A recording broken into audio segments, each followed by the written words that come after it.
In almost all other countries in the world, there is corruption. Corruption can never really be stopped. In a lot of countries, though, the way this corruption works is usually slight nepotism. Usually, that person can do the job. It's not that they're completely unqualified for the job at hand.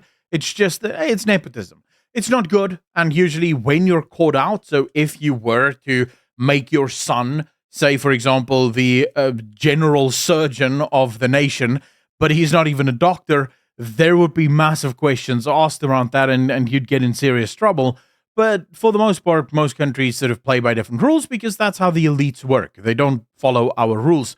In South Africa, that's completely different. Hey guys, just very quickly, the YouTube algorithm doesn't always reward news, and this is the important stuff. Bringing the news, unveiling and revealing the absolute scum that is in our government, holding these people to account is important.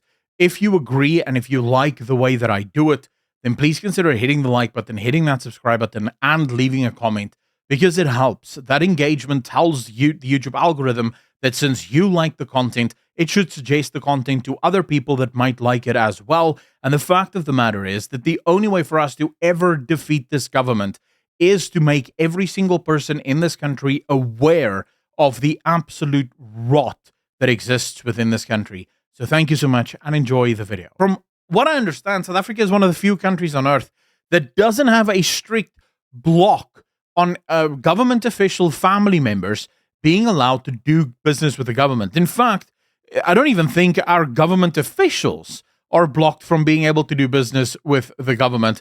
Of course, they know that this sort of brings undue attention to them. And so what they usually do is what Paul Mashatile did here. And this story actually goes deeper. A few weeks ago, I covered Paul Mashatile and the original scandal of his sons having companies that provide services to the government, and that millions have gone out. In fact, if you go through the article here, originally it was thought that there was roughly 49 million rand that has been paid over to these two companies that are linked to Paul Mashatile's sons.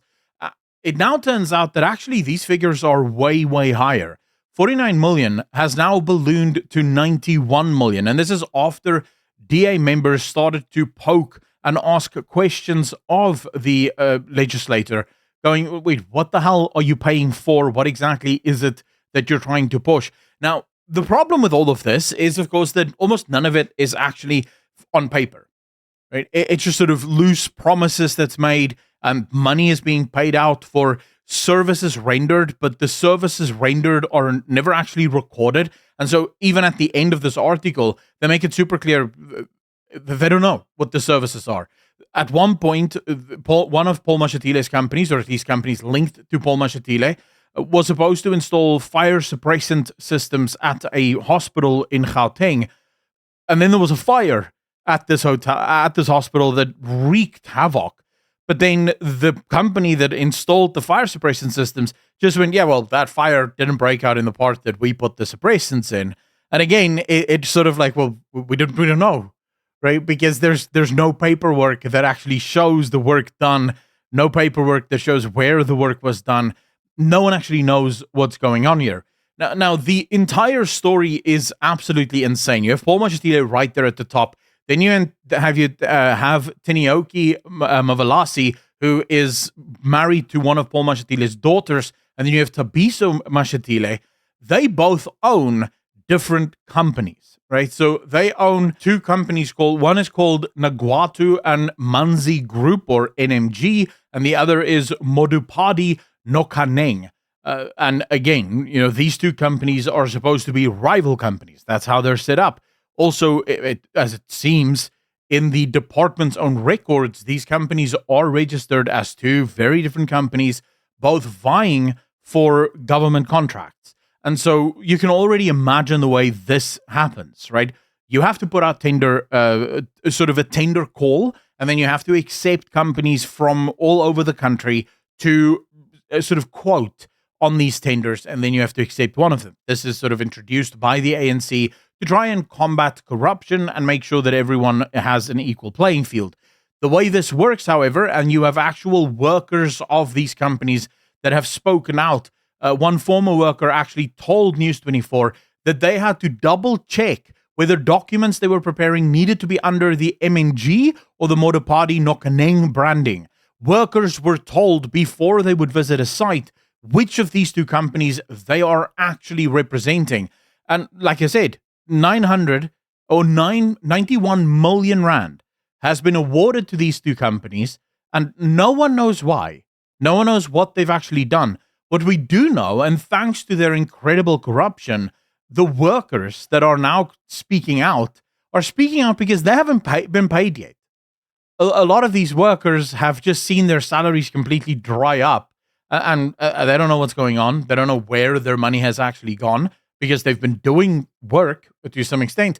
The issue, once again, just coming back to what's been happening here, is no one knows what these jobs actually entail. What's the work? Like I said, this is insane. Cyril Ramaphosa literally yesterday warned ANC councillors that if they don't start prioritizing service delivery, they will face the death of their own party. He made this whole speech, not just him, Fikile Mbalula and Paul Mashatile, all made this big hoo-ha about how service delivery is number one. They issued actual apologies to people in the Free State for failing to deliver services, and they promised that they will do better. The problem, of course, is that how can you do better? How can you do better when the literal deputy president of our nation is criminal accused number 2? Remember, Cyril Ramaphosa, literally within the first few months of him being the president, had a whole scandal about Pala Pala and how money was caught under his couch. And no one knows, no one has answered for that, by the way. The Hawks have not investigated it. The NPA, the National Prosecuting Authority, has not brought any cases yet. We don't know what happened there. You have Paul Mashatile that is so deep into whatever the hell is going on with his companies. And I almost guarantee you, when you look at this, right, just look at how many people are connected to this. If you go down even further, it gets even worse, right? So this is the timeline of all of the money that is paid to these various different organizations and how they sort of step down because his sons have now officially stepped down as directors of the company, but they still own the company, even though they don't officially serve as the directors. But when you look at how these timelines play out and you look at the levels, the networks of nepotism that has been allowed to be established in this country, how can you for a moment think that you can fix this country? Because Paul Mashatile in any other normal country would have been forced to step down. Not just the people would have demanded it, the party would have demanded that he steps down, because how dare he? I will remind you all, and maybe I need to remind the president of this, it was the ANC themselves that not that long ago in 2021 committed, I think it was 2021, where they, or was it 2018? I can't remember now. They have so many bloody meetings, but where they committed and said that they introduced the step aside rule. Any ANC party member that is found to be under suspicion of corruption will immediately be forced to step aside. And this is exactly why the ANC will never solve any of their problems, because they don't mind having people who have no power or virtually no power step aside. This is fine. The problem is that the higher-ups, the Fikile Mbululas, the Cyril Ramaphosas, the Paul Mashatiles, they are all corrupt. And the issue there is each of these control a major faction within the ANC. If you ask one of them to step aside, you have just split the ANC and destroyed whatever credibility may have been left within that organization.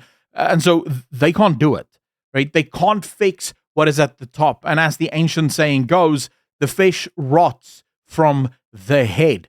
This is the problem in South Africa, and there really is no way around it. Hit that like button, hit that subscribe button, and leave a comment if you like what I do and you think more people should see what I do. And then a massive shout out and thank you to all of the patrons and the YouTube channel members for your continued support. Click the link in the description down below for Patreon or the join button right below this video. As always, be good to each other, be kind to each other, and I will see all of you in the next one. Peace.